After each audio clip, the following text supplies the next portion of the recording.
Eu ficava dizendo a mim mesmo que era o vento. Foi o que eu disse no inquérito, o que escrevi no relatório do incidente, o que contei ao Conway Daily Sun quando me entrevistaram 3 semanas depois, com meus dedos queimados de frio ainda envoltos em gaze. Mas quando fecho os olhos à noite, quando o aquecedor liga e faz a grade de ventilação do meu apartamento tremer, estou de volta àquele bivac, com as paredes de nylon se rasgando ao meu redor e algo gigantesco logo além do facho da minha lanterna de cabeça prestes a apagar.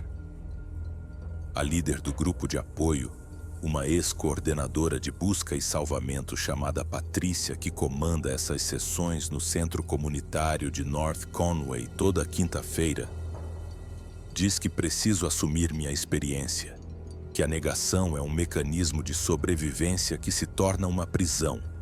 Então, aqui está, sem filtros.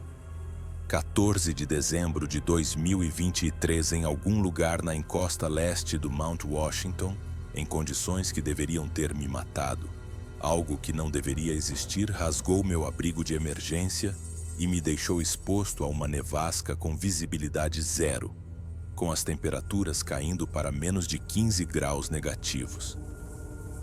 Eu sobrevivi fazendo algo que não ensinam em nenhum manual, algo que meu avô me mostrou uma vez quando eu era criança e que nunca pensei que realmente usaria.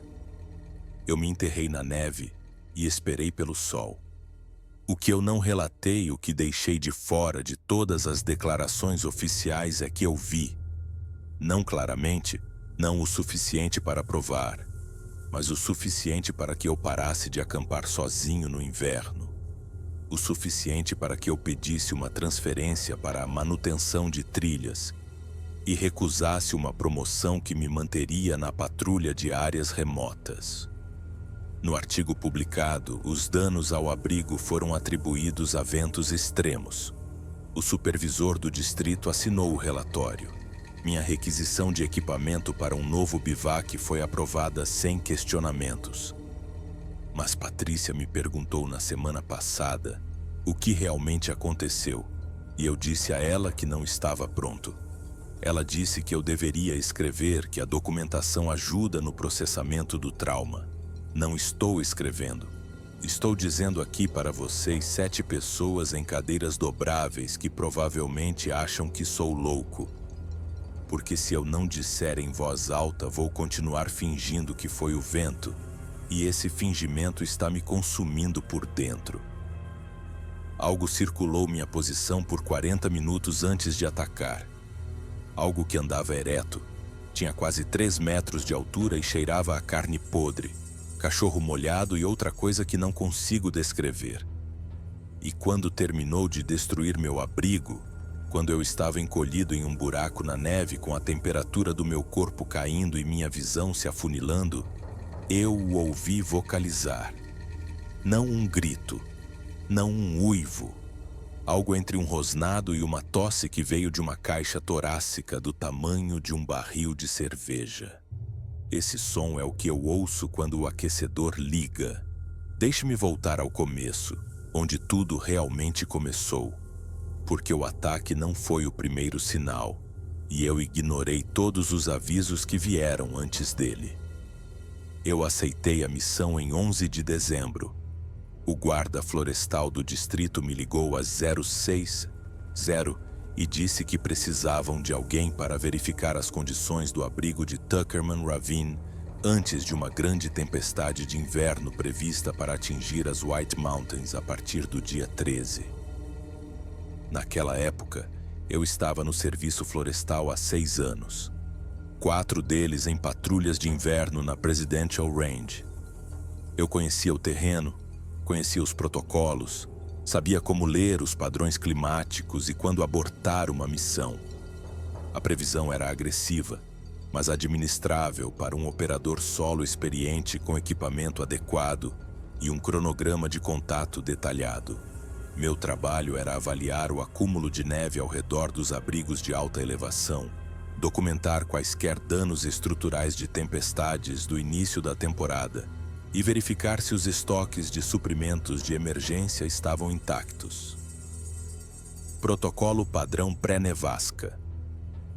Registrei meu plano de rota com a central a 0730, início da trilha em Pinkham Notch, até os abrigos de Hermit Lake pela trilha Tuckerman Ravine, aproximadamente 6,5 km com 760 metros de ganho de elevação, estabelecer bivac na área da Harvard Cabin, concluir as avaliações dos abrigos no dia 12, descer no dia 13 antes da chegada da frente da tempestade. Cronograma de contato a cada 6 horas no canal 16 do VHF. Sinalizador de emergência ativado. Mensageiro via satélite carregado e testado. Dirigi minha caminhonete pessoal, uma Tacoma 2018, até o centro de visitantes de Pinkham Notch e estacionei no lote de pernoite a 0815. O céu estava nublado, mas estável. A temperatura era de 19 graus Fahrenheit, vento calmo. Coloquei minha mochila nas costas, 31 quilos com equipamento de bivac de inverno, e comecei a subir a trilha às 0843. A primeira anomalia aconteceu em menos de 1,5 km. Notei pegadas cruzando a trilha que não correspondiam a nada que eu reconhecesse. Grandes demais para veados, padrão errado para alces. Definitivamente não era urso, porque ursos não viajam no inverno em neve funda como esta, e definitivamente não andam eretos em um andar bípede que deixava depressões espaçadas por 1,30 m. Parei e as fotografei com meu celular. As pegadas tinham 45 centímetros de comprimento, talvez 18 de largura na parte mais larga do pé, com 5 impressões distintas dos dedos e o que parecia ser um arco pronunciado. Elas desciam da cordilheira a leste, cruzavam a trilha perpendicularmente e continuavam a noroeste em direção à bacia do Cutler River. Tirei 6 fotos de ângulos diferentes. Fiz uma anotação em meu caderno de campo com coordenadas de GPS e continuei andando. Em minha mente, eu já estava descartando aquilo como um rastro de lebre americana que havia derretido parcialmente e recongelado em um padrão estranho. Ou talvez uma pegadinha. Embora quem diabos iria caminhar até aqui em dezembro para forjar pegadas de Bigfoot parecesse um exagero. Eu disse a mim mesmo que não era nada. Essa foi a primeira vez que eu disse a mim mesmo que não era nada. Às 10 eu havia subido até a linha das árvores e o vento estava aumentando, com rajadas de talvez 20 nós do noroeste. A trilha Tuckerman Ravine fica exposta acima de 900 metros, e eu podia ver o teto de nuvens baixando rápido. Atravessei a vegetação alpina e cheguei a Hermit Lake às 11h45. Os abrigos estavam quase todos enterrados em neve acumulada. Passei 2 horas cavando pontos de acesso e verificando a integridade estrutural, documentando tudo com fotos e anotações. Tudo certo. Estoques de suprimentos intactos. Nenhum dano óbvio. Chamei a central pelo rádio às 12h e relatei status verde, posição confirmada, prosseguindo para o local do bivac perto da Harvard Cabin. A central confirmou e me lembrou de fazer contato às 18h. A frente da tempestade estava acelerando, prevista para chegar no início da manhã do dia 13, em vez do meio-dia. Eu tinha talvez 18 horas de tempo estável restantes. Encontrei uma posição abrigada a sotavento de um afloramento rochoso a cerca de 200 metros a sudeste da Harvard Cabin. Raspei até o chão e montei minha barraca de bivac para 4 estações. É um abrigo individual estilo caixão, de nylon militar com uma estrutura de alumínio, classificado para 40 graus negativos com um sistema de dormir adequado.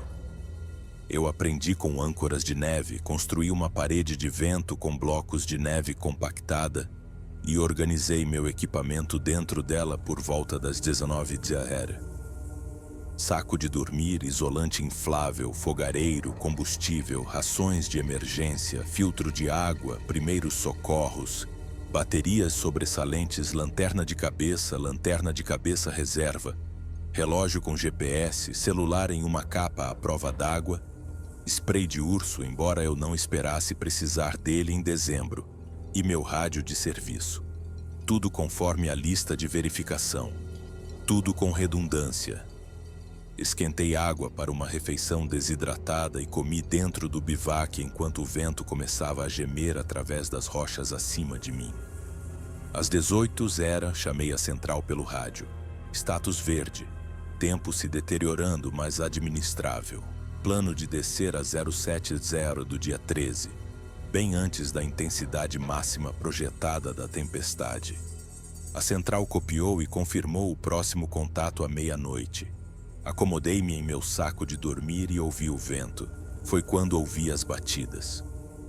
3 delas, espaçadas por cerca de 10 segundos. Soavam como alguém batendo em um tronco de árvore com um galho pesado, profundas, ressonantes e deliberadas. Abri o zíper do bivac e olhei para fora.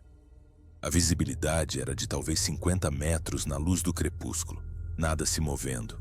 As batidas vieram de algum lugar em costa acima, ao norte. Talvez a uns 400 metros de distância.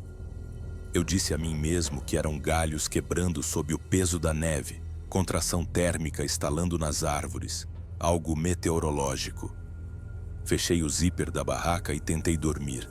As batidas se repetiram às 22h. Mesmo padrão, 3 impactos, 10 segundos de espaçamento. Verifiquei meu relógio e fiz uma anotação. Não relatei pelo rádio porque o que eu diria? Que ouvi barulhos estranhos? Isso é metade da experiência em áreas remotas. O vento faz coisas estranhas nas montanhas. O gelo se move. As árvores estalam. Eu sei disso. Passei centenas de noites em condições de inverno. Mas algo no espaçamento parecia errado. Parecia intencional. E eu fiquei ali deitado em meu saco de dormir com a lanterna de cabeça desligada e a mão na lata de spray de urso, dizendo a mim mesmo que não era nada, não era nada, não era nada. Contato da meia-noite. Chamei a central pelo rádio. Status verde. Pequeno ruído do vento, mas abrigo seguro. A central confirmou. Perguntei se havia outras unidades na área. A central confirmou que não. Eu era o único funcionário do serviço florestal acima de 900 metros no distrito. A estação de guardas florestais havia fechado para a temporada. Os abrigos da AMC estavam fechados. Eu estava sozinho aqui em cima. Agradeci a central e encerrei a comunicação. Tentei dormir, mas as batidas começaram de novo a 01:15 e desta vez estavam mais perto, talvez a 100 metros. E não foram 3 batidas. Foram 7. Depois silêncio. Depois 11. Eu as contei. Sei que as contei porque anotei os números em meu caderno de campo à luz da lanterna de cabeça. 7 batidas a 01:15, 11 batidas a 01:42. O padrão estava se movendo em um círculo aproximado ao redor da minha posição. Eu disse a mim mesmo que era gelo caindo dos galhos das árvores. Eu disse a mim mesmo que era expansão térmica. Eu disse a mim mesmo que era qualquer coisa, exceto o que alguma parte soterrada do meu cérebro estava começando a suspeitar. Às 02:30 ouvi passos na neve do lado de fora do bivac. Pesados, rangendo, deliberados. Eles circularam a barraca uma vez no sentido horário a cerca de 3 metros de distância. Fiquei completamente imóvel com a lanterna de cabeça na mão e o spray de urso destampado, e minha respiração tão superficial que eu podia ouvir meu coração batendo nos meus ouvidos. Os passos pararam diretamente atrás da barraca, encosta acima da minha cabeça. Ouvi uma respiração, lenta, profunda e rouca, como algo com uma infecção no peito puxando o ar através de tecido danificado. Então, eu senti o cheiro, carcaça em decomposição misturada com um odor almiscarado de animal e algo acre como amônia ou lixo fermentado. O cheiro era tão forte que fez meus olhos lacrimejarem dentro da barraca. Eu queria olhar para fora. Todo o instinto dizia para confirmar a ameaça, identificar o animal, avaliar o perigo. Mas outro instinto, algo mais antigo e profundo, dizia para ficar parado, ficar quieto, não deixar que soubesse que você está acordado. Fiquei ali pelo que pareceu 1 hora, mas provavelmente foram 5 minutos enquanto a respiração continuava e o cheiro se intensificava. E eu tentava lembrar se os ursos negros viajavam no inverno em New Hampshire. E se viajassem, se cheirariam assim, e se respirariam assim, e se circulariam uma barraca assim. A resposta para todas essas perguntas era não. A respiração parou. Os passos se afastaram para nordeste, de volta em costa acima em direção à cordilheira. Esperei mais 10 minutos e então abri o zíper do bivac e olhei para fora com minha lanterna de cabeça na potência máxima. Nada. Apenas neve esculpida pelo vento e a massa escura das rochas acima de mim e abetos dispersos curvados sob o peso da neve. Varri o facho de luz em um círculo completo. Nenhuma pegada visível na neve compactada ao redor da minha barraca, ou pelo menos nenhuma que eu pudesse distinguir no escuro com sombras por toda parte, e minhas mãos tremendo tanto que o facho de luz saltava como um estroboscópio. Fechei o zíper da barraca e verifiquei meu relógio. 03:07. Menos de 4 horas até que eu pudesse justificar arrumar as coisas e descer no crepúsculo. Programei um alarme para 06:00 e tentei dormir, mas cada som lá fora me fazia estremecer. O alarme nunca tocou porque algo me acordou às 05:15, sacudindo as rochas acima do meu bivac. Parecia um terremoto, uma vibração sustentada que chacoalhou as varetas da minha barraca e deslocou neve do afloramento acima. Peguei minha lanterna de cabeça e saí correndo do saco de dormir bem no momento em que algo enorme atingiu o chão do lado de fora da barraca, no lado nordeste.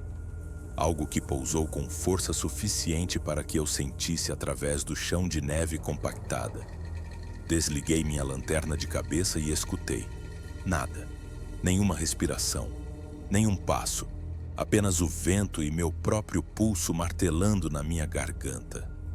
Esperei 5 minutos e então liguei a lanterna de cabeça no modo baixo e abri o zíper da barraca.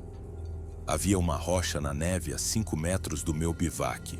Tinha cerca de 1 metro de diâmetro, granito angular, e não estava lá quando montei acampamento. Tinha vindo do afloramento acima de mim, a uns bons 9 metros de altura, e a cratera de impacto na neve tinha 45 centímetros de profundidade. Apontei minha lanterna para as rochas e vi uma lacuna na formação onde a rocha havia sido deslocada. De jeito nenhum aquilo foi o vento. De jeito nenhum aquilo foi natural. Algo havia arrancado uma rocha de 130 quilos e a deixado cair, ou a jogado, ou a rolado sobre minha posição. Fiquei ali parado na escuridão antes do amanhecer, com a neve começando a cair e minha respiração embaçando na frente do meu rosto. E tomei uma decisão. Eu ia descer, imediatamente. Dane-se a tempestade, dane-se o protocolo, dane-se o cronograma de contato. Voltei para o bivac e comecei a arrumar as coisas. Saco de dormir enfiado na bolsa. Isolante esvaziado. Fogareiro desmontado. Rações guardadas. Eu estava me movendo rápido, as mãos desajeitadas com a adrenalina e o frio, quando ouvi a vocalização. Veio diretamente da encosta acima, talvez a 50 metros. Começou baixo, um ronco gutural que vibrou no meu peito, e então subiu para algo entre um rugido e uma tosse. Um som que eu nunca tinha ouvido de nenhum animal que conhecia. Durou talvez 3 segundos e ecoou nas rochas, e quando parou, o silêncio que se seguiu pareceu mais pesado que o próprio som. Congelei com minha mochila meio arrumada e minha barraca ainda presa ao chão, e aquele cheiro pairando sobre mim novamente, mais forte agora, concentrado e nauseante. Peguei o spray de urso e virei minha lanterna de cabeça para a encosta. 2 olhos refletiram de volta para mim na borda do facho de luz. Estavam a talvez 2 metros do chão, mais afastados que os de um humano, e não piscavam. Apenas encaravam. Bati no facho de luz com a mão para torná-lo mais brilhante e os olhos se moveram para a esquerda e desapareceram atrás das rochas. Ouvi passos recuando encosta acima, pesados e rápidos, rangendo na neve encrostada. Fiquei ali por talvez 30 segundos com o spray de urso erguido e meu dedo no gatilho, e todos os músculos travados. Então me movi. Desmontei a barraca do bivac sem guardá-la direito. Apenas arranquei as estacas e a enfiei na mochila ainda montada. Eu não me importava com organização. Não me importava com procedimento. Coloquei a mochila nas costas e comecei a descer a trilha às 05:43 com minha lanterna de cabeça ligada, meu spray de urso em uma mão e meu rádio na outra. Andei talvez 200 metros antes de perceber que estava sendo seguido. Eu podia ouvir passos me acompanhando por entre as árvores a leste, mantendo o ritmo, permanecendo logo fora do meu facho de luz. Eu parava e os passos paravam. Eu começava a andar e eles começavam também. Tentei o rádio. Central de Pinkham, aqui é Doyle. Tráfego de emergência, câmbio. Estática. Verifiquei a frequência. Correta. Verifiquei a bateria, cheia. Tentei novamente. Central de Pinkham, qualquer estação, aqui é o guarda florestal Doyle. Solicitando extração imediata da área de Hermit Lake. Vocês copiam? Nada. O rádio estava quebrado ou bloqueado ou algo estava interferindo no sinal, porque eu não estava obtendo nenhuma resposta, nem mesmo a estática da portadora. Prendi-o na minha mochila e continuei andando. A trilha que desce de Hermit Lake é íngreme e técnica no verão, pior no inverno. E eu estava descendo rápido demais para a segurança, mas não me importava. Atingi uma placa de verglas por volta de 1.300 metros e caí com força do meu lado esquerdo. Deslizei talvez 5 metros e bati em uma árvore. O impacto me deixou sem ar e fiquei ali ofegante com neve no rosto. Minha mochila torcida de lado e uma dor irradiando pelo meu quadril e costelas. Ouvi os passos novamente mais perto agora, descendo a encosta atrás de mim. Forcei-me a levantar e continuei andando. Minha perna esquerda gritava e eu tinha quase certeza de que havia trincado uma costela, mas não podia parar. O céu estava ficando mais claro, né? Um falso amanhecer se filtrando através das nuvens, e a neve caía com mais força. Eu conseguia ver talvez uns 10 metros na luz crescente. Desci pela zona de Krumholtz e voltei para as árvores, e os passos me acompanharam o caminho todo. Nunca a menos de 50 metros, nunca a mais de 100, apenas me marcando como um lobo seguindo uma presa ferida. A 1.800 metros tentei o rádio novamente, ainda sem funcionar. Verifiquei meu celular, sem sinal, mas isso era esperado. Eu tinha um mensageiro via satélite de reserva, mas estava enterrado na minha mochila e eu não ia parar para procurá-lo. Avancei pela floresta na neve crepuscular com a respiração ofegante, a perna latejando e aquele cheiro persistindo no ar ao meu redor. Os passos pararam por volta de 1.000 metros. Não percebi no início. Estava muito focado em não cair de novo, mas quando parei para ajustar minha mochila, percebi que a floresta estava silenciosa, exceto pelo vento. Sem passos, sem respiração. Nada. Fiquei ali ouvindo e observando e lentamente me convencendo de que tinha conseguido, que o que quer que estivesse me seguindo tinha voltado, que eu estava seguro. Comecei a andar novamente. Andei mais 800 metros antes que o vento me atingisse. A frente da tempestade chegou 6 horas mais cedo. Às 07:20, eu ainda estava a 3 quilômetros do início da trilha quando a velocidade do vento saltou de 20 nós para provavelmente 60 no espaço de 5 minutos. A neve passou de caindo para a horizontal. A visibilidade caiu para 3 metros. A temperatura despencou. Eu estava me movendo em um whiteout agora, seguindo a trilha pelo tato, pela memória e por alguma marca desbotada ocasional quando conseguia encontrar uma. Meu relógio com GPS estava me dando coordenadas, mas eu não conseguia ver a tela claramente com a neve cobrindo meu rosto. Puxei meus óculos de proteção para baixo e continuei andando. A temperatura do meu corpo estava caindo. Eu podia sentir nos meus dedos, nos meus pés, na maneira como meus pensamentos estavam ficando lentos e fragmentados. Eu precisava descer abaixo da linha das árvores, encontrar abrigo, esperar o pior da tempestade passar. Tentei o rádio novamente. Ainda nada.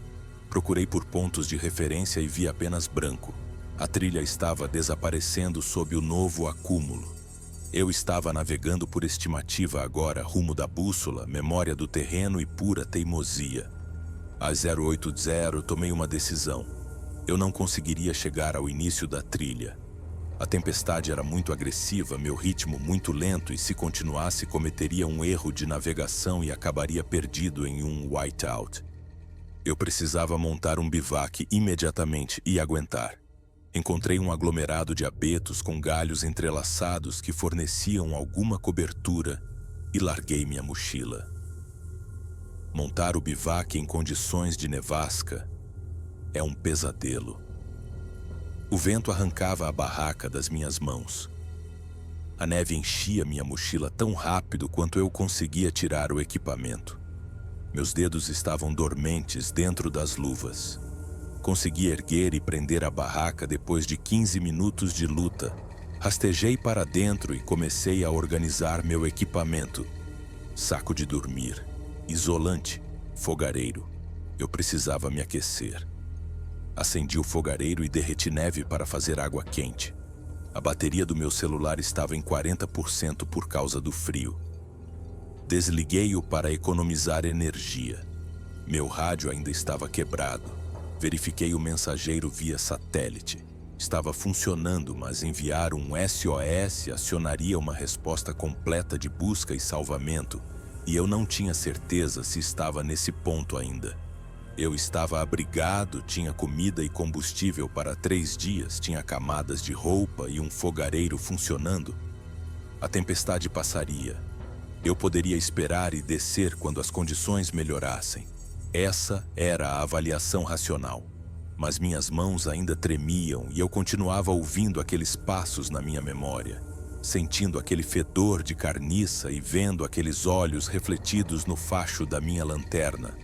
E eu sabia que estava mentindo para mim mesmo sobre o que havia encontrado lá em cima.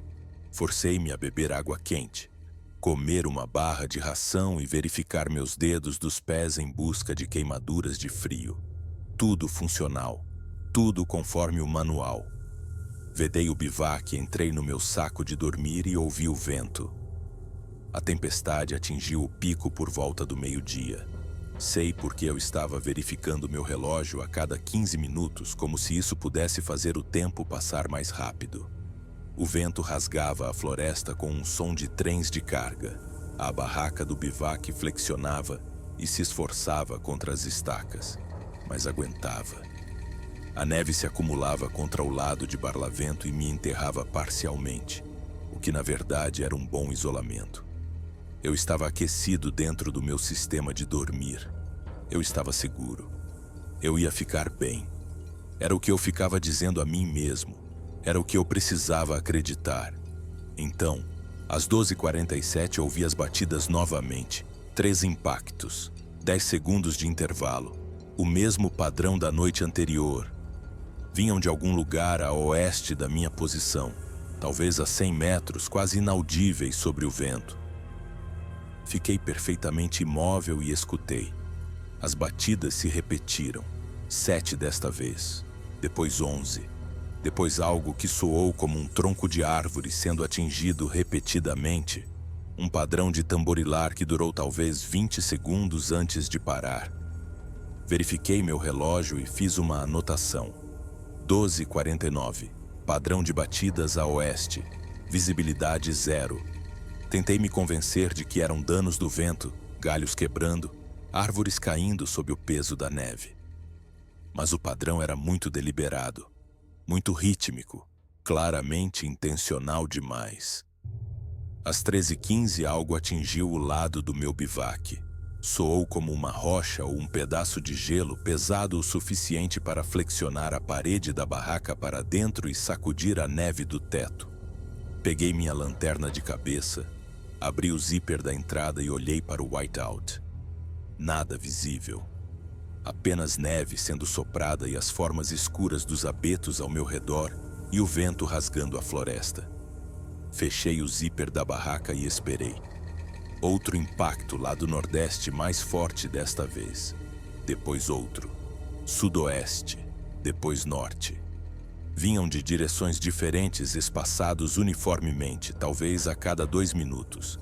Algo estava circulando minha posição na tempestade e atirando projéteis. Peguei o spray de urso e o segurei pronto. Os impactos continuaram. 13:20, 13:23, 13:26, 13:30, eu os contei. 11 no total. Então eles pararam.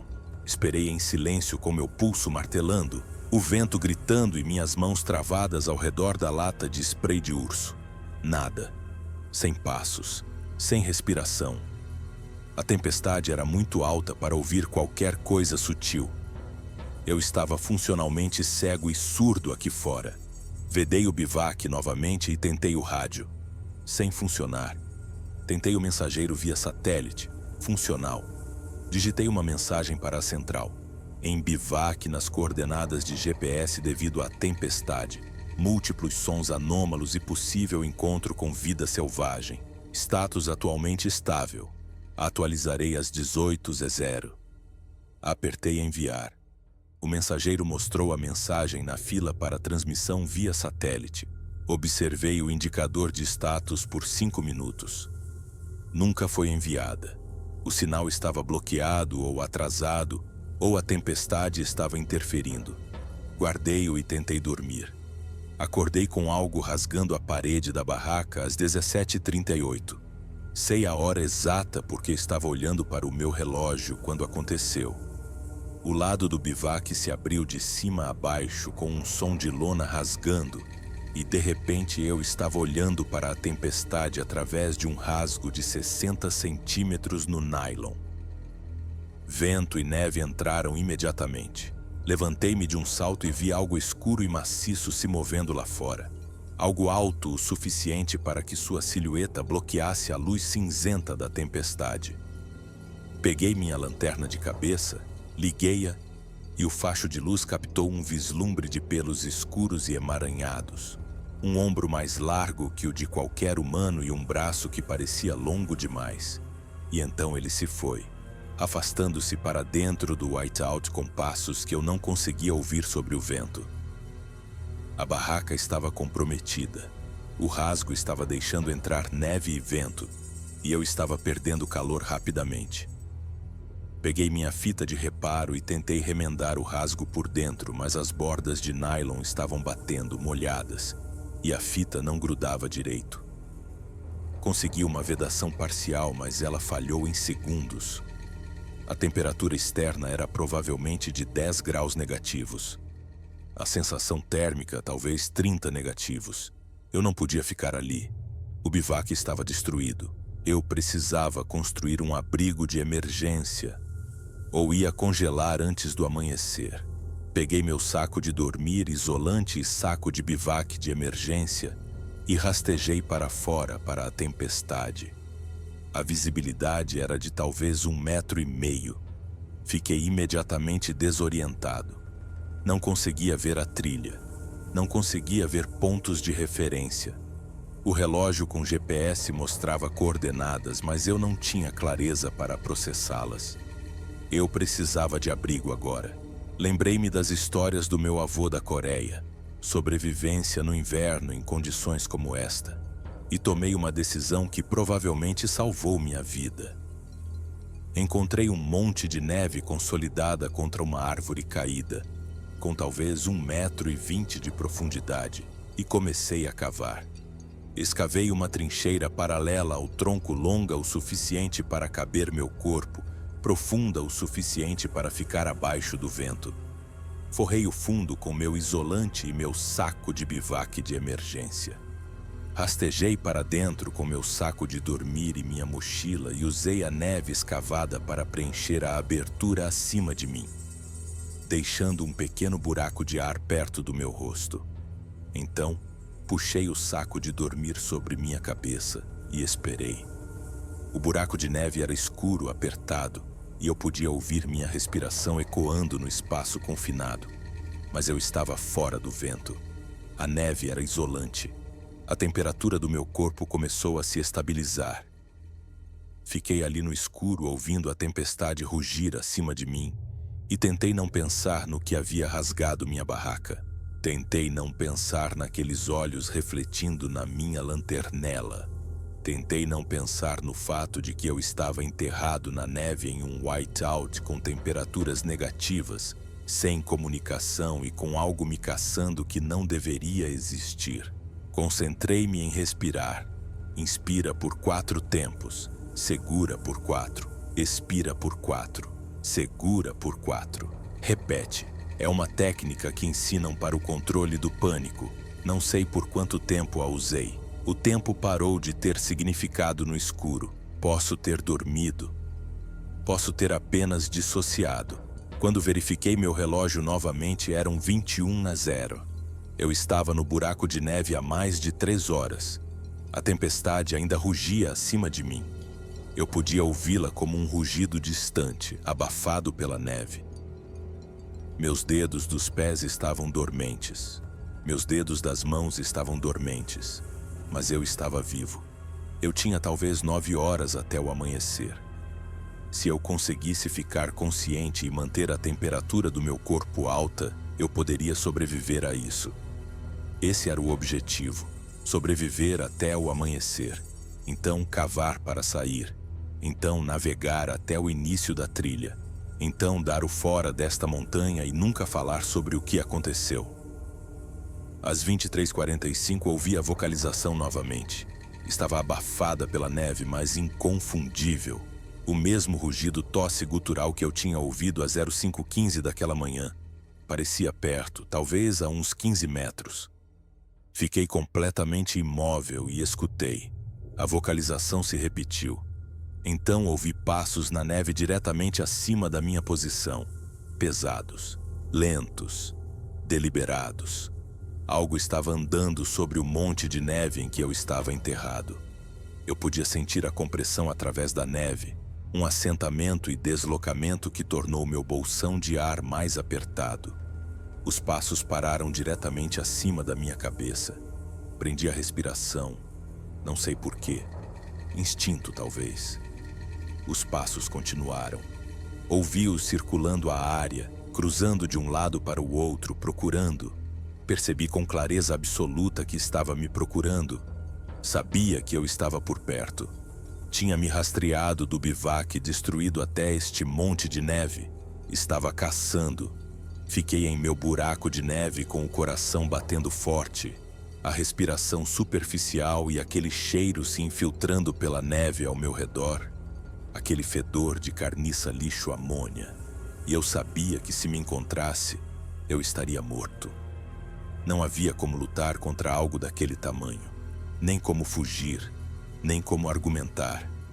Minha única vantagem era o ocultamento. Eu estava invisível sob 1 metro de neve, e enquanto permanecesse invisível, eu tinha uma chance. Os passos continuaram pelo que pareceu 1 hora, mas provavelmente foram 20 minutos. Então eles se afastaram para o norte e desapareceram nos sons da tempestade. Esperei mais 1 hora antes de me permitir respirar normalmente. Meu relógio marcava 01:30. Eu tinha 5 horas e meia até o amanhecer. Tentei ficar acordado, mas o esgotamento e a privação de oxigênio no espaço confinado estavam me derrubando. Eu entrava e saía de consciência. Sonhei que estava de volta à estação de guardas florestais preenchendo papelada. Sonhei que estava no meu apartamento em North Conway, assistindo TV.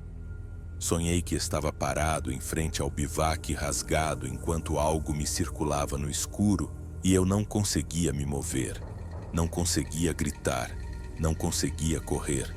Acordei com minha lanterna de cabeça na mão e sem memória de tê-la ligado. O indicador de bateria estava vermelho. Desliguei-a e economizei energia. O ar no buraco de neve estava viciado e eu estava ficando tonto. Raspei o buraco de ar com os dedos para alargá-lo. Ar fresco e frio entrou e eu o suguei como água.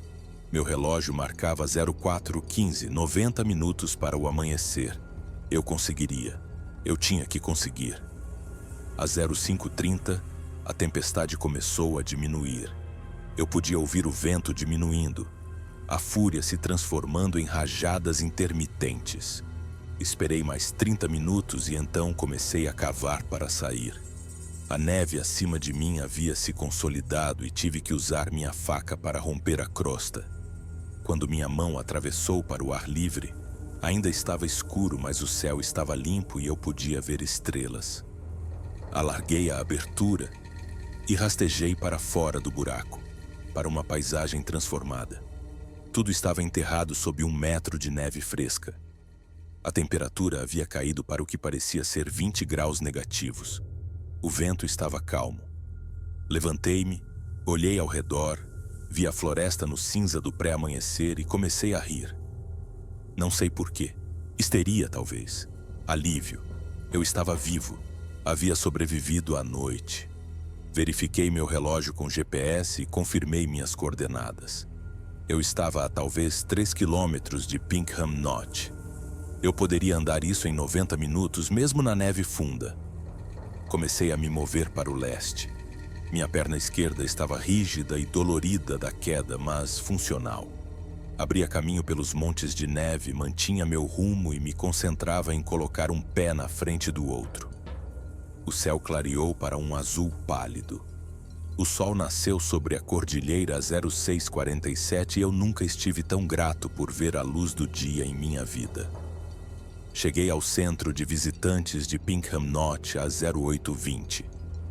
Havia 2 outros veículos no estacionamento, provavelmente funcionários da AMC verificando as instalações após a tempestade. Encontrei minha caminhonete e tentei abrir a porta, congelada. Usei minha faca para quebrar o gelo da vedação e consegui abri-la. O interior estava a 10 graus negativos. Entrei e tentei dar a partida. A bateria estava morta, completamente descarregada pelo frio. Fiquei sentado ali por 1 minuto, depois peguei minha mochila e caminhei até o centro de visitantes. A porta estava destrancada. Lá dentro, encontrei um guarda florestal que não reconheci fazendo uma verificação das instalações. Ele ergueu os olhos quando entrei e seu rosto passou de neutro para alarmado em cerca de meio segundo. Eu provavelmente estava com uma aparência horrível. Queimaduras de frio no nariz e nas bochechas. Neve grudada no meu cabelo e barba. Mancando com uma perna machucada. Disse a ele que precisava pegar seu rádio emprestado. Ele me entregou sem fazer perguntas. Chamei a central, relatei minha posição e solicitei uma carga na bateria e uma avaliação médica. A central confirmou e disse que mandaria alguém em 20 minutos. O guarda florestal perguntou se eu estava bem. Eu disse que sim. Ele perguntou o que aconteceu com meu rosto. Eu disse queimadura de frio da tempestade. Ele perguntou se eu tinha feito bivac durante a noite. Eu disse que sim. Ele perguntou se eu estava sozinho. Eu hesitei. Essa era a pergunta. Eu estava sozinho? Qual era a verdadeira resposta para isso? Eu disse que sim. Eu estava sozinho. Ele assentiu e me ofereceu café. Eu o bebi enquanto esperávamos pelo veículo de resposta. O supervisor do distrito chegou às 09:00 com um técnico médico. Eles deram uma carga na bateria da minha caminhonete e o técnico me examinou. Queimaduras de frio no nariz e bochechas leves. Possível costela trincada do lado esquerdo. Quadril machucado.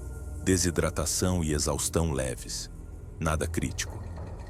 O supervisor pediu um relatório verbal. Eu disse a ele que tinha feito bivac em Hermit Lake, avaliado os abrigos, tentado descer antes da tempestade. Mas fui pego no whiteout Estabeleci um bivac de emergência a aproximadamente 1000 metros, aguentei a tempestade em um buraco de neve e desci ao amanhecer. Ele perguntou se eu tive alguma falha de equipamento.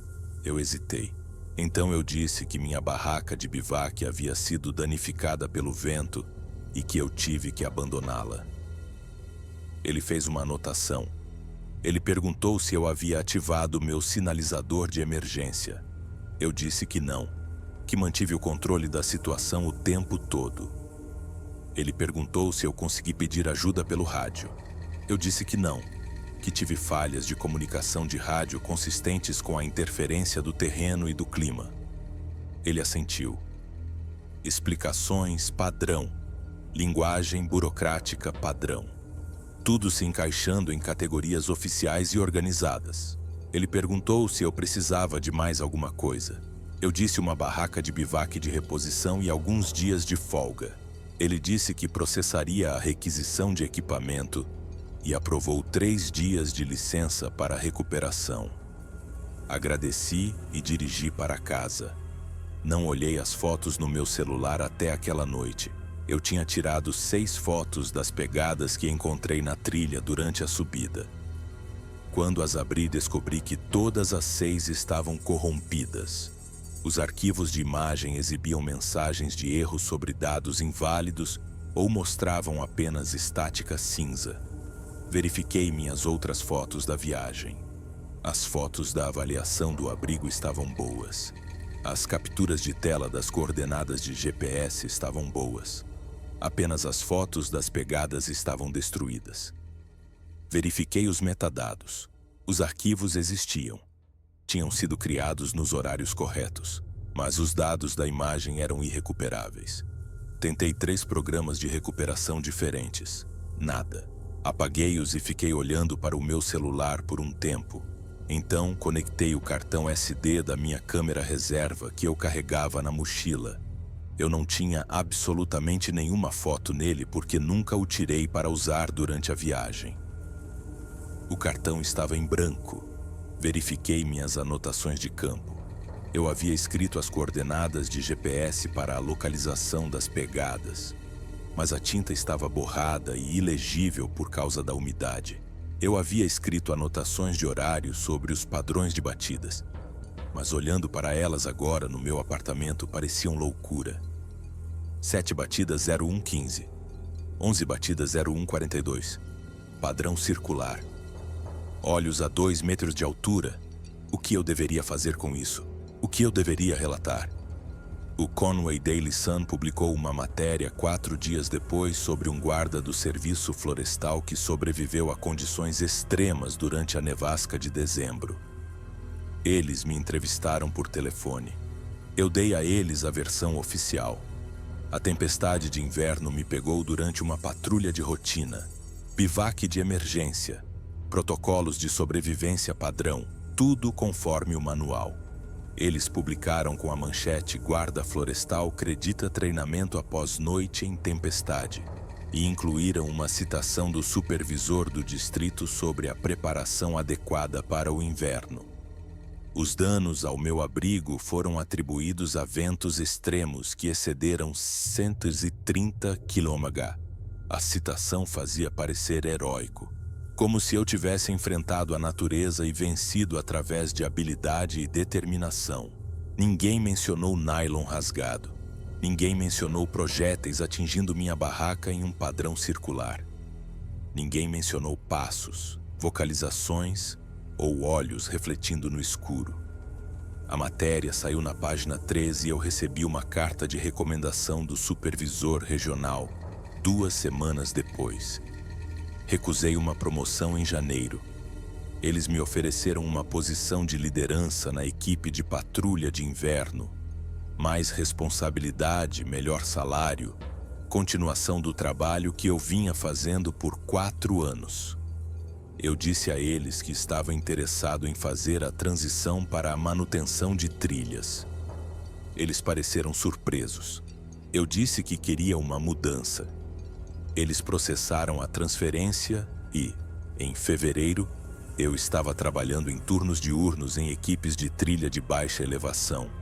limpando árvores caídas, mantendo pontes e instalando sistemas de drenagem.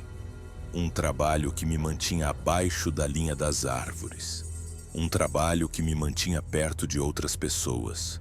Um trabalho que me levava de volta ao início da trilha, às 16h todos os dias.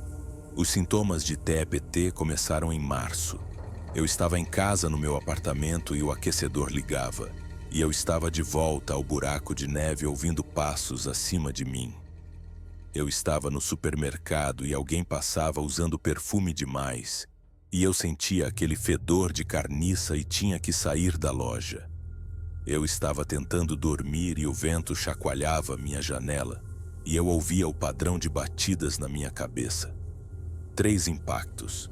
10 segundos. 7. 11. Repete. Comecei a ter ataques de pânico na seção de congelados do supermercado. Comecei a evitar as florestas nos meus dias de folga. Parei de acampar no inverno completamente. Um amigo me convidou para um tour de esqui nas Presidentials em abril, e eu inventei uma desculpa. Outro amigo sugeriu uma travessia em maio, e eu disse que estava muito ocupado com o trabalho. Eu estava me tornando alguém que não reconhecia. Alguém que tinha medo da floresta. Eu passei toda a minha vida adulta em ambientes selvagens e agora não conseguia passar por uma linha de árvores sem meu peito apertar. Patrícia comanda o grupo de apoio no centro comunitário. É tecnicamente para sobreviventes de traumas em áreas selvagens, o que abrange tudo, desde vítimas de avalanche a pessoas que tiveram encontros perigosos com a vida selvagem, até voluntários de busca e resgate que lidam com o estresse da recuperação de corpos. Comecei a frequentar em junho. Geralmente há 7 ou 8 pessoas lá. Um ex-funcionário de um abrigo da AMC que viu alguém cair para a morte. Um caçador que ficou preso em um deslizamento. Um alpinista que sobreviveu 3 dias perdido em um whiteout. Todo mundo tem uma história. Todo mundo tem algo que está tentando processar. Patrícia nos pede para compartilhar o que nos sentimos confortáveis. A maioria das pessoas fala sobre as bordas de seu trauma. Falam sobre as consequências, a terapia, a medicação, as estratégias que estão usando para reconstruir suas vidas. Muito poucas pessoas falam sobre o evento em si. É muito cru, muito imediato. Patrícia diz que isso é normal. Ela diz que o objetivo não é reviver o trauma, é integrá-lo a uma narrativa coerente que não te controle. Eu não contei a eles o que vi. Eu disse que tive um bivac difícil durante uma tempestade de inverno. Eu disse que tive falhas de equipamento e tive que usar técnicas de sobrevivência de emergência. Eu disse que a experiência me deixou com ansiedade em relação às condições de inverno. Tudo isso é verdade, mas não é a verdade. A verdade é que passei uma noite sendo caçado por algo que se movia como um homem. Cheirava a morte, tinha quase 3 metros de altura e rasgou nylon de nível militar como se fosse papel de seda. A verdade é que sobrevivi me enterrando na neve e me fingindo de morto enquanto ele me procurava. A verdade é que não tenho provas, nem evidências, nem explicação racional. E todo o relatório oficial que preenchi diz que foram danos causados pelo vento.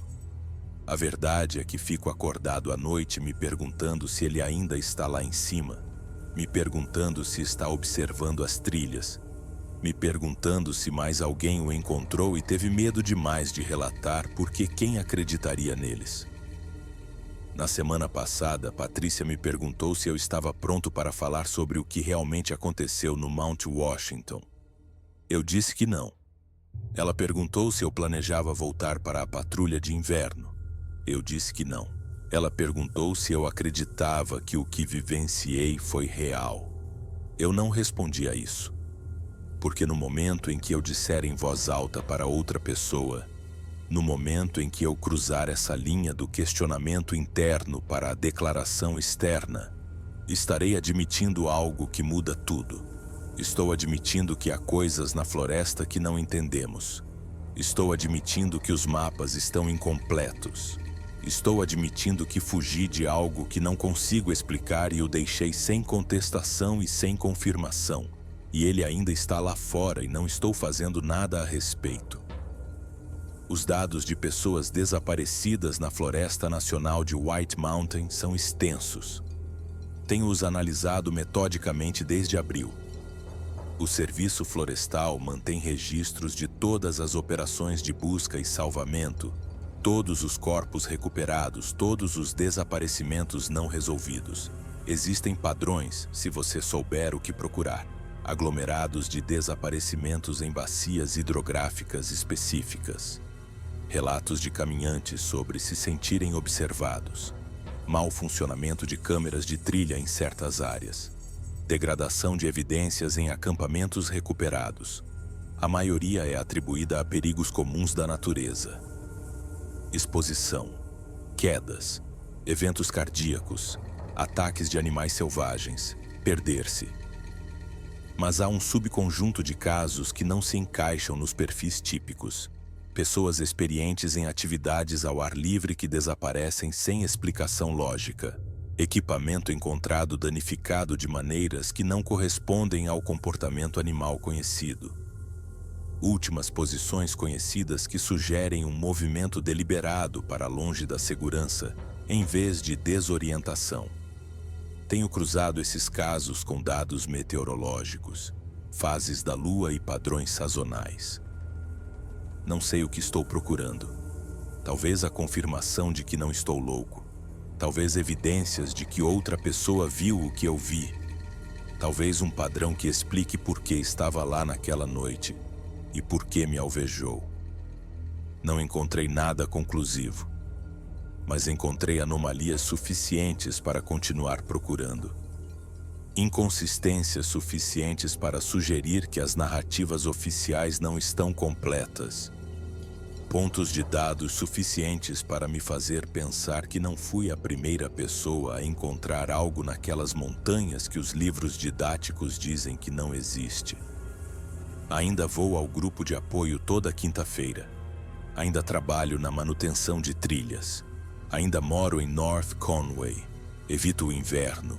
Me assusto com o barulho do vento e olho por cima do ombro quando estou na floresta, mesmo durante o dia. Mesmo em trilhas lotadas, mesmo com outras pessoas por perto. Patrícia diz que essas são respostas normais ao estresse traumático.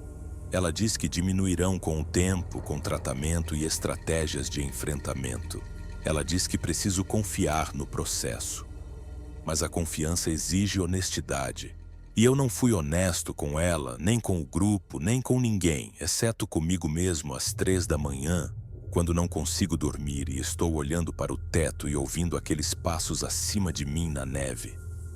Sentindo aquele fedor e vendo aqueles olhos refletidos na minha lanterna de cabeça moribunda e sabendo com certeza absoluta que algo estava me caçando e eu só sobrevivi porque me escondi como uma presa. E ele seguiu em frente e eu tive sorte.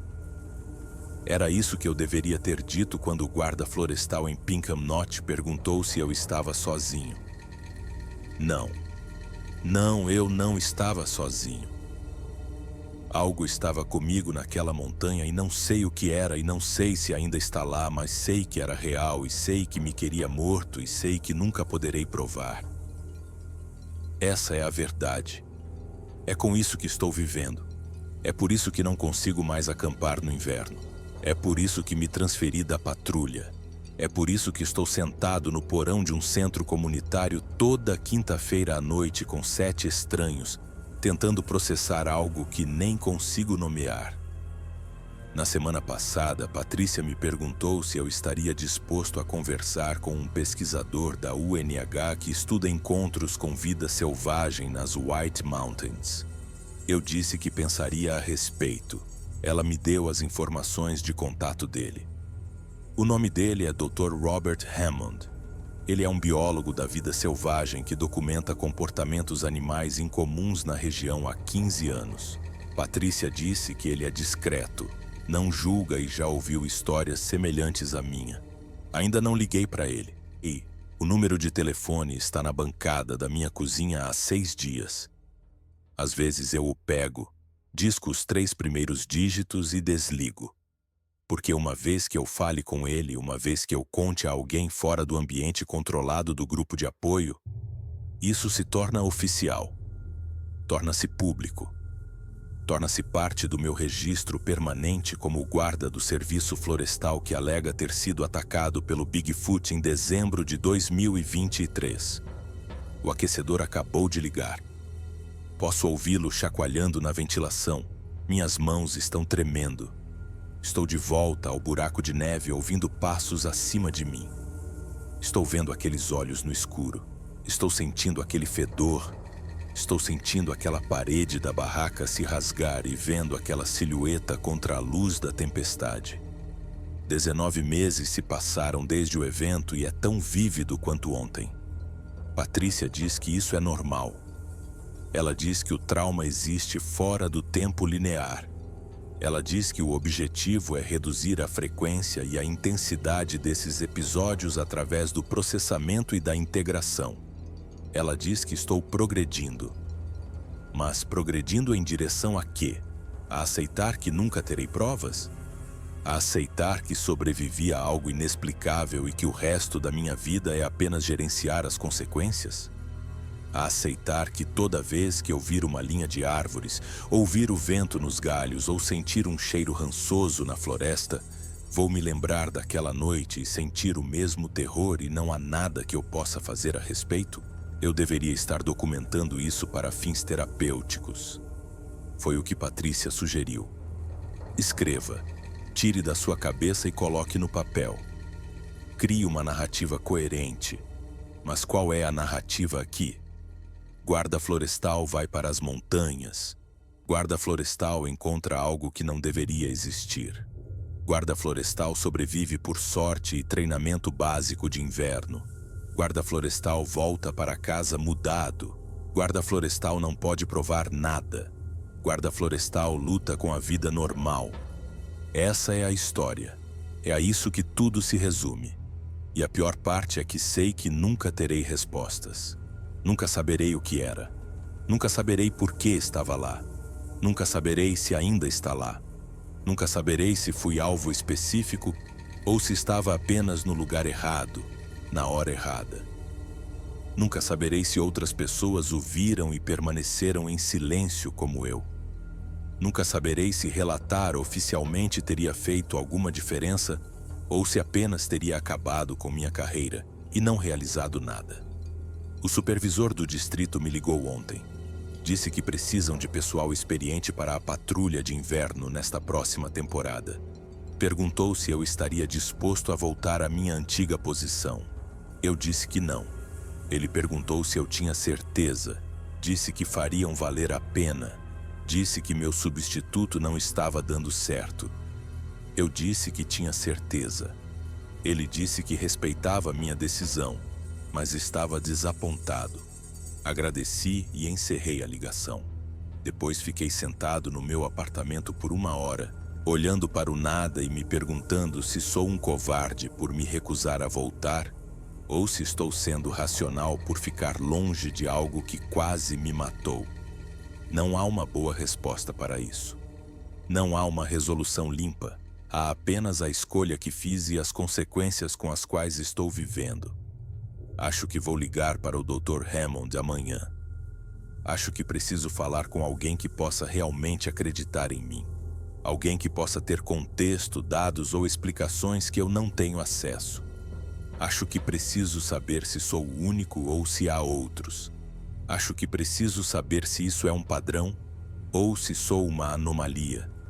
E talvez eu precise saber que a pesquisa existe, que alguém está levando isso a sério, que a narrativa oficial de eventos extremos não é a única história sendo contada, mesmo que seja a única que chegue ao registro público. Mas também estou apavorado com o que ele pode me dizer. E se houver dezenas de relatos como o meu?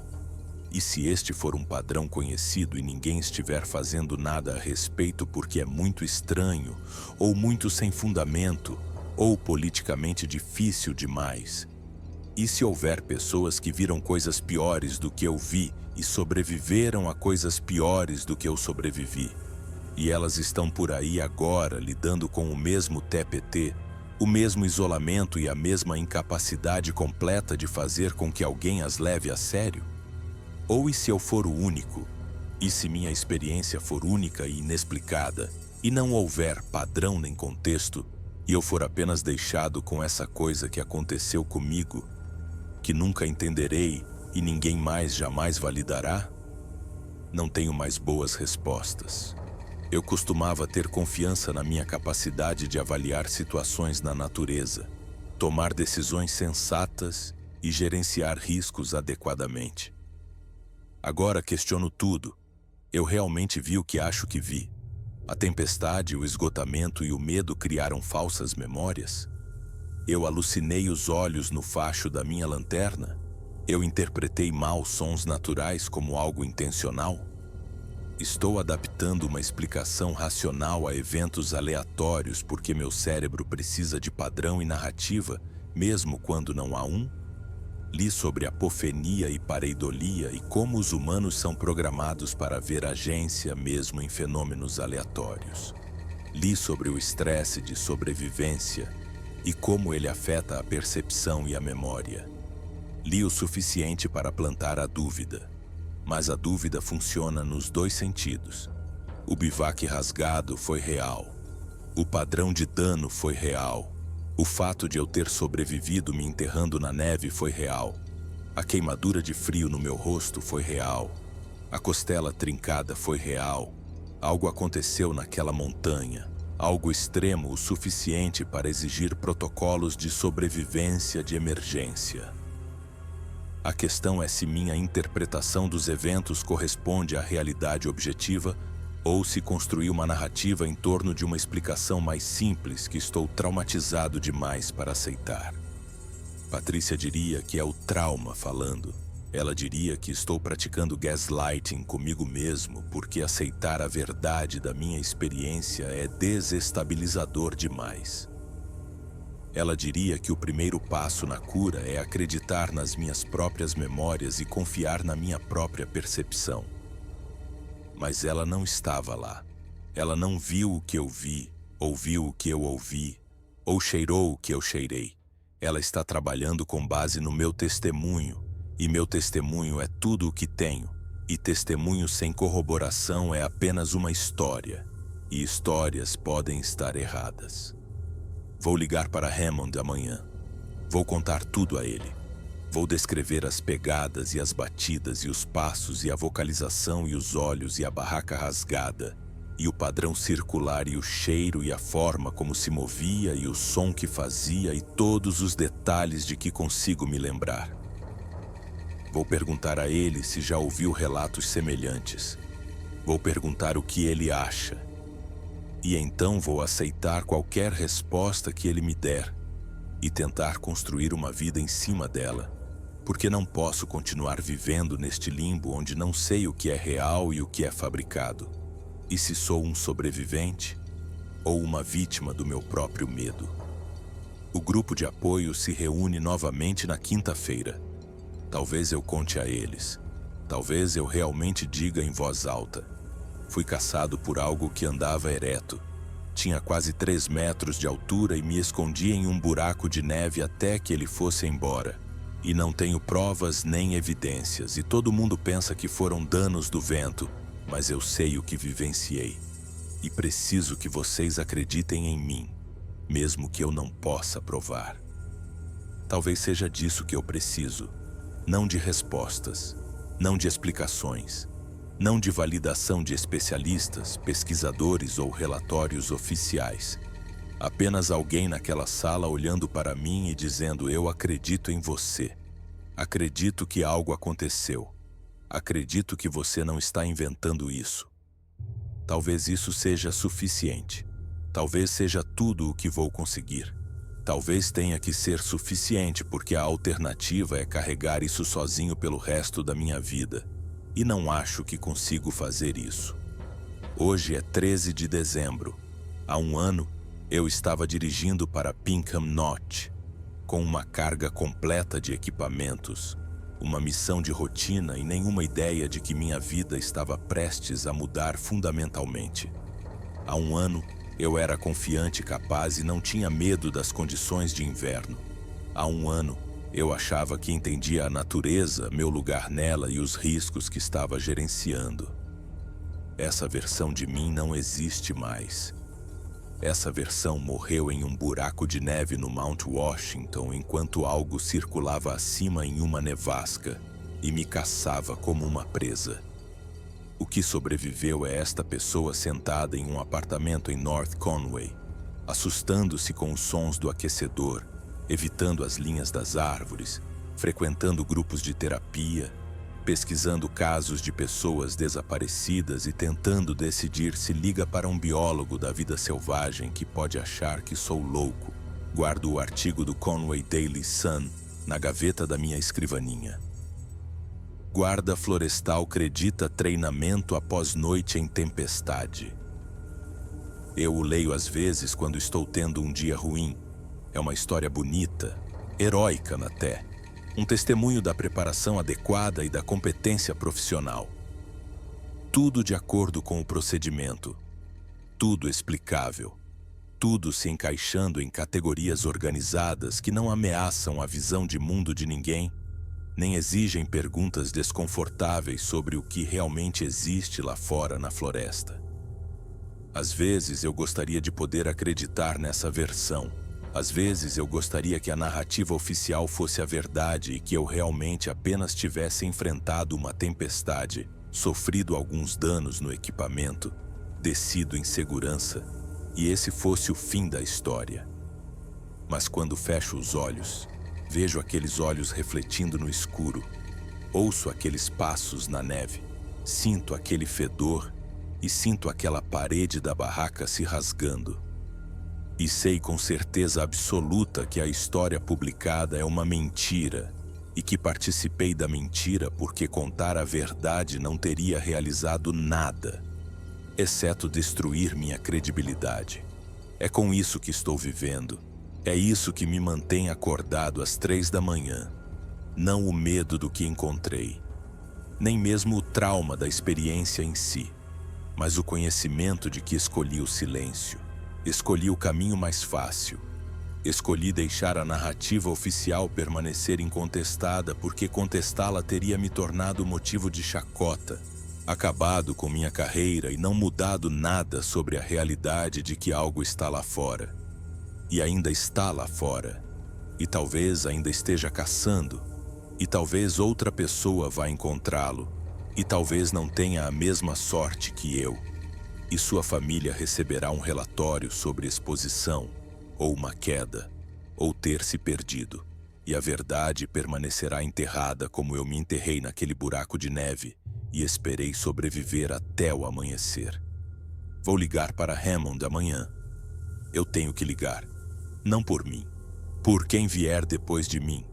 Por quem quer que esteja lá fora agora, caminhando pelas White Mountains em condições de inverno, pensando que entende os riscos, por quem quer que esteja prestes a aprender o que eu aprendi, que a natureza é mais profunda, mais estranha e mais perigosa do que qualquer mapa oficial reconhece, que existem coisas na floresta para as quais não temos nomes, que às vezes o vento não é o vento, as sombras não são sombras, e aquele cheiro no ar não é decomposição de mortalidade natural da vida selvagem.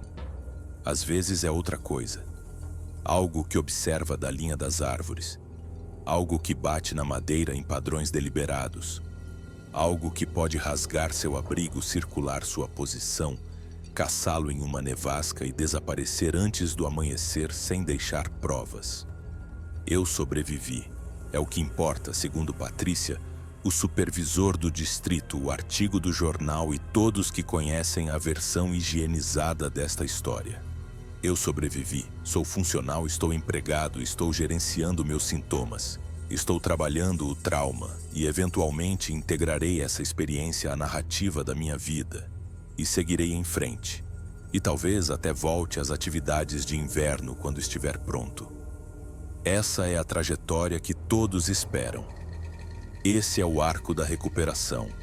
Mas ninguém está perguntando ao que eu sobrevivi, ou por que tive que sobreviver, ou o que me custou sobreviver, ou se a sobrevivência foi apenas sorte e se eu estivesse 3 metros em uma direção diferente, ou se o buraco de neve tivesse desabado, ou se ele tivesse me encontrado, eu seria uma estatística em vez de um sobrevivente de trauma. E o Conway Daily Sun teria publicado uma história diferente sobre um guarda florestal que morreu em uma tempestade de inverno. E todos teriam lamentado apropriadamente e seguido em frente. E ninguém jamais saberia a verdade. A verdade é que estou vivo porque me escondi. A verdade é que algo me caçou e eu corri, me ocultei e esperei que fosse embora. E foi, e não sei porquê. A verdade é que ainda o ouço às vezes no meu apartamento quando estou tentando dormir. Aquela vocalização, aquele rugido tosse gutural que veio de algo com uma caixa torácica do tamanho de um barril de cerveja. Esse som é o que eu ouço quando o aquecedor liga. Esse som é o que ouvirei pelo resto da minha vida. Esse som é a prova de que não estou inventando isso, que minha memória não é falsa, que algo real, físico e aterrorizante estava a 50 metros do meu buraco de neve às 23:45 de 13 de dezembro de 2023. E eu sobrevivi. E tenho que encontrar uma maneira de viver com isso, porque a alternativa é deixar que me destrua por dentro, e me recuso a dar-lhe essa vitória. Eu ainda estou aqui. É o que digo a mim mesmo quando os ataques de pânico começam. Eu ainda estou aqui. E ele se foi. E eu consegui sair. E estou seguro agora. E nada pode me alcançar neste apartamento, nesta cidade, com essas pessoas ao meu redor. Mas segurança é relativa. Segurança é temporária. Segurança é o que eu achava que tinha quando estava montando aquele bivac perto da Harvard Cabin, com minha lista de equipamentos completa, meus protocolos seguidos e meu treinamento em dia. Segurança é o que eu achava que tinha até que algo que não deveria existir provou o contrário. Segurança é uma ilusão que contamos a nós mesmos para que possamos funcionar. A verdade é que nunca estamos seguros. A verdade é que a floresta não se importa com nosso treinamento, nossos protocolos ou nossa confiança. A verdade é que existem coisas lá fora que são mais fortes, mais rápidas e mais adaptadas àquele ambiente do que jamais seremos. E nossa única vantagem é a tecnologia, a luz do dia e a sorte. E às vezes isso não é suficiente. Amanhã vou ligar para o Dr. Hammond. Amanhã vou contar tudo a ele e perguntar o que ele sabe e esperar que ele tenha respostas. Ou pelo menos contexto, ou no mínimo, a validação de que não estou louco. Amanhã vou dar o primeiro passo para confirmar o que vivenciei, ou descobrir que tenho vivido em uma falsa narrativa construída pelo trauma por um ano. De qualquer forma, preciso saber. De qualquer forma, preciso seguir em frente. Porque não posso mais ficar neste limbo. Não posso continuar me assustando com os sons do aquecedor, evitando as florestas, pesquisando casos de pessoas desaparecidas, questionando minha própria memória e vivendo neste estado meio reconhecido, onde sei o que aconteceu. Mas tenho medo demais de dizer em voz alta, exceto para 7 estranhos no porão de um centro comunitário que são educados demais, ou danificados demais para me desafiar. Já se passaram 19 meses. As cicatrizes da queimadura de frio estão curadas. A costela está curada.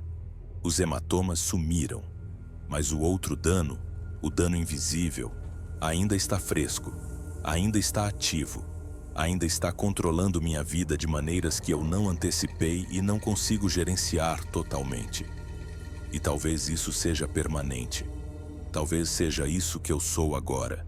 O guarda florestal que sobreviveu a algo que não pode provar, não reconhece totalmente e vive em um medo perpétuo de baixo grau de retornar ao ambiente que definiu sua identidade por 6 anos. Talvez não haja recuperação disso. Talvez haja apenas acomodação, adaptação e aprender a funcionar apesar disso. Talvez isso tenha que ser suficiente. Mas não parece suficiente, parece derrota. Parece deixar o terror vencer. Parece abandonar algo essencial sobre quem eu era e aceitar uma versão diminuída de mim mesmo, porque confrontar a verdade é custoso demais. E eu odeio isso. Odeio que algo que encontrei por talvez 6 horas no total durante uma tempestade de inverno tenha tanto poder sobre minha vida. Odeio ter medo do vento, das sombras, dos cheiros e dos sons que costumavam ser ruído de fundo normal. Odeio não poder mais desfrutar da floresta, não encontrar paz na natureza, não poder acessar aquilo que me trouxe a este trabalho em primeiro lugar. Odeio estar quebrado de maneiras que não entendo completamente. Não consigo explicar adequadamente e talvez nunca consiga consertar. Então, amanhã vou ligar para Hammond. E quinta-feira vou ao grupo de apoio. E eventualmente, talvez no próximo mês ou no próximo ano, vou voltar a acampar no inverno. Não no Mount Washington. Não em qualquer lugar perto da Presidential Range. Mas em algum lugar. Em algum lugar mais baixo, mais seguro e mais populoso. Em algum lugar onde eu possa testar se sou capaz de recuperar até mesmo um pequeno pedaço do que perdi. Em algum lugar onde eu possa provar a mim mesmo que não fui permanentemente derrotado por uma noite terrível em uma nevasca. Porque se eu não puder fazer isso, se eu não puder retomar nem mesmo isso, então ele venceu. Então a coisa que circulou meu buraco de neve, rasgou meu bivac e me caçou no escuro consegue definir o resto da minha vida. E eu me recuso a dar isso a ele. Recuso-me a deixar o terror vencer. Recuso-me a permanecer quebrado. Era isso que eu deveria ter dito no grupo de apoio quando Patrícia perguntou se eu estava pronto para falar.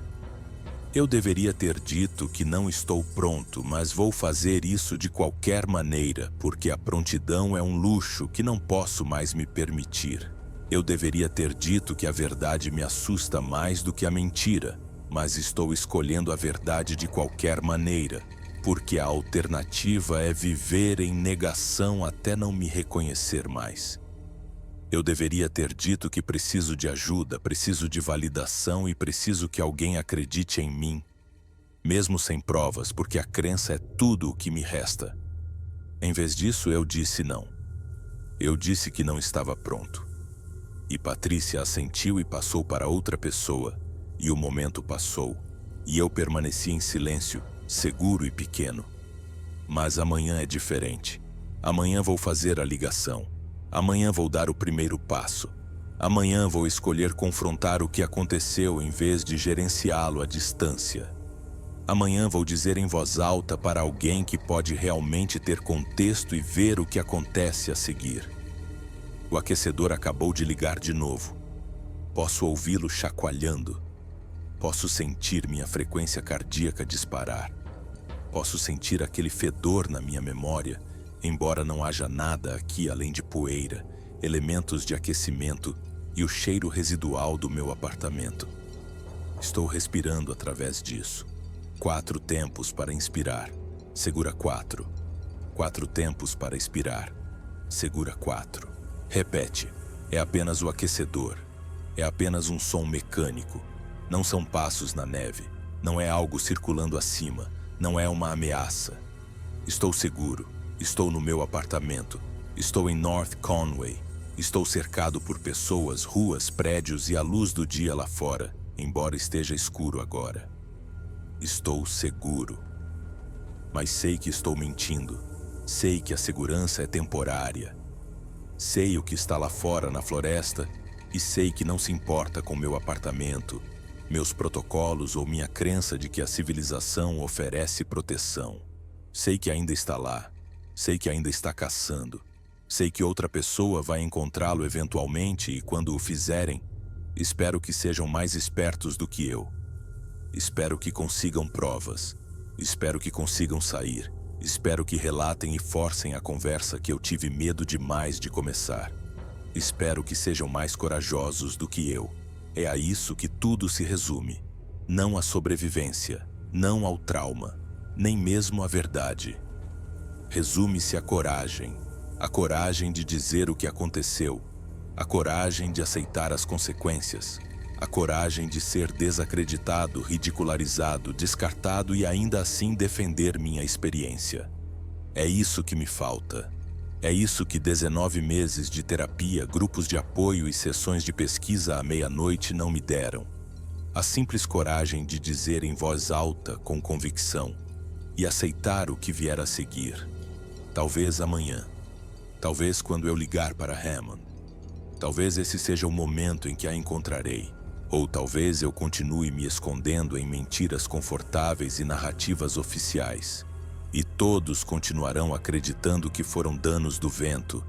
E eu continuarei indo a grupos de apoio, trabalhando na manutenção de trilhas, evitando o inverno e nunca me curando completamente porque a cura requer honestidade e ainda tenho medo demais de ser honesto. Não sei a resposta. Não sei o que vou fazer. Tudo o que sei é que estou sentado aqui às 22h30 de 13 de dezembro de 2024, exatamente 1 ano e 2 dias depois que algo me caçou em uma nevasca no Mount Washington, e ainda tremo quando o aquecedor liga. Essa é a verdade. Esse é o meu testemunho. É com isso que estou vivendo. E amanhã tenho que decidir se vou continuar vivendo com isso sozinho ou se vou estender a mão e ver se mais alguém sabe do que estou falando e talvez, possivelmente, me ajudar a entender o que aconteceu naquelas montanhas que não deveria ter acontecido, mas aconteceu. O número de telefone está na bancada da minha cozinha. Dr. Robert Hammond, Departamento de Biologia da Vida Selvagem da UNH. Patrícia disse que ele é discreto. Ela disse que já ouviu histórias como a minha. Ela disse que ele pode ter respostas. Pego o pedaço de papel e olho para o número. 10 dígitos. É tudo o que está entre mim e o que quer que venha a seguir. 10 dígitos e a coragem de discá-los. Esperar que ele atenda e dizer o que preciso dizer. Coloco o papel de volta no lugar. Farei isso amanhã. Prometo a mim mesmo que farei isso amanhã. Mas tenho prometido isso há 6 dias, e o amanhã continua não acontecendo. Talvez esse seja o verdadeiro dano. Não o TEPT, o medo ou a hipervigilância, mas a paralisia, a incapacidade de agir, a segurança do silêncio versus o risco da fala. Talvez seja isso que ele tirou de mim naquela noite. Não minha confiança em acampar no inverno ou meu conforto na floresta, mas minha capacidade de escolher a verdade quando a verdade é perigosa. Minha capacidade de ser corajoso quando ser corajoso pode me custar tudo.